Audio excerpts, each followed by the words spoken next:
أهلا بكم مشاهدينا في هذه الحلقة والمقابلة الخاصة مع المدير المفوض لمصرف بغداد الأستاذ احمد تحسين معله. اليوم سنناقش معه بعض القضايا التي تخص السوق المصرفي بشكل عام وقضايا تخص مصرف بغداد بشكل خاص.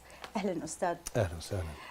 أستاذ، احنا راح نبدي من الجدل الأخير. مصرف بغداد غني عن التعريف بالسوق، فبالفترة الأخيرة صار لغط بخصوص استفسار البنك المركزي الأخير. احنا نريد من عندكم تفسير عن اللي صار، خاصة أنه البيان الأخير للمصرف كان بيان يعني فيه شيء من العمومية. أهلا وسهلا بك ست. At Bank of Baghdad, compliance is not just merely something that we adhere to from a regulatory perspective. Compliance forms a core part of our institutional culture. As I'm sure you're aware and you've just mentioned, Bank of Baghdad was the first registered private bank in the sector of the Iraqi economy, in the banking sector. So, and as everybody understands, with that in mind, the bank was formed around an image of strong governance and trust. So from that perspective, the news that potentially sometimes you hear about is news that we not only refute, but we will be challenging legally if there is that avenue open to the bank. This bank's current stance is one of strength in its ability to comply and its ability to keep a very strong guidance from the central bank. أريد أسأل عن مدى أهمية الامتثال والضوابط الرقابية في مصرف بغداد. So let's start with the regulatory aspects, like you just said.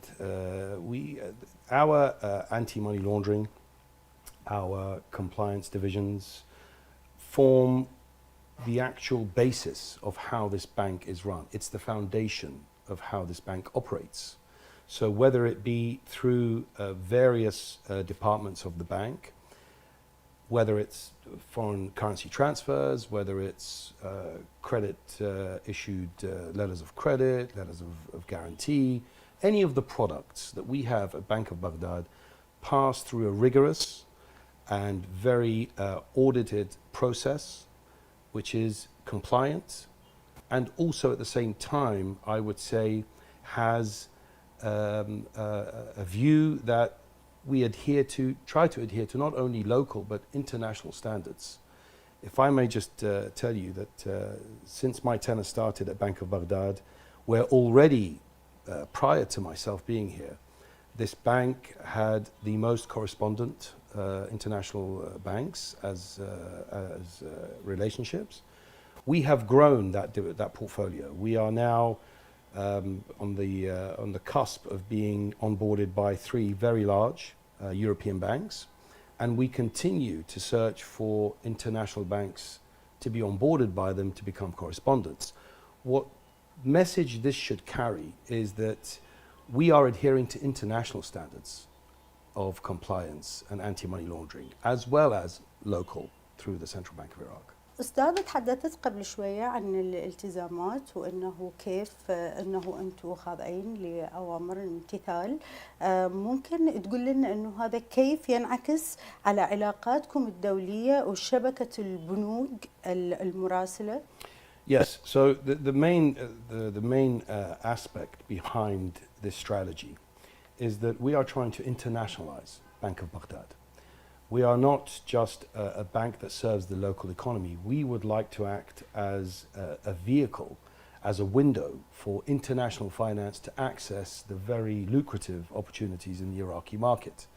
This serves both as serving the international sphere that wish to have a safeguarded approach into the Iraqi economy, and at the same time giving our large customer base the access to international finance on top of what they currently have through ourselves, and I'm sure potentially other institutions, local financing solutions. So the key for this is that we are trying to make the Bank of Baghdad a trusted name for international partners, as well as what we already have in the local market. اوكي ما هي رسالتكم لعملائكم وشركائكم الدوليين؟ Our message to our international partners is being the first established bank in the private sector in Iraq, given our history over the last many years, we have formed very strong relationships within the Iraqi Republic, and that serves both with government entities as well as private entities. We are the bank of choice for many of our international companies. So because of this ability to access the local domestic opportunities, we do believe that we are best placed to attract more client base, more customers from our international partners. اوكي نريد نعرف خططكم المستقبلية للمصرف من حيث زيادة قاعدة بيانات الزبائن، الإعلانات اللي هسه احنا نشوفها بخصوص الودائع والتشجيع على استخدام البطاقات، انه هي شنو خططكم التوسعية المستقبلية؟ Yes, so the Bank of Baghdad is now forming a new direction of its strategy. That strategy is based on facilitating products and services access for the Iraqi economy and all of our clients, and potentially, inshallah, more clients to come and become our customers. We are digitizing a lot of our own internal procedures, and we hope to be offering a digital service and access to all of these products and services to our client base. This will be happening through many different projects that we are currently working on. You will see in the next 6 months, you will see a much more updated application to give a much easier access, to facilitate access for any client, be it retail, small, medium enterprises, or even large corporates. On top of that, we are going through a renovation. Anecdotally, we need to provide the customer an attractive place to attend, to visit our premises. In the next 6 months, you will be seeing 16 new branches launched, and we hope to grow and expand our branch network to around 50 branches within the next 18 to 24 months. أستاذ أحمد، احنا سعيدين جدا بهذا اللقاء، أهلا وسهلا وإن شاء الله يتكرر بالمرات المقبلة.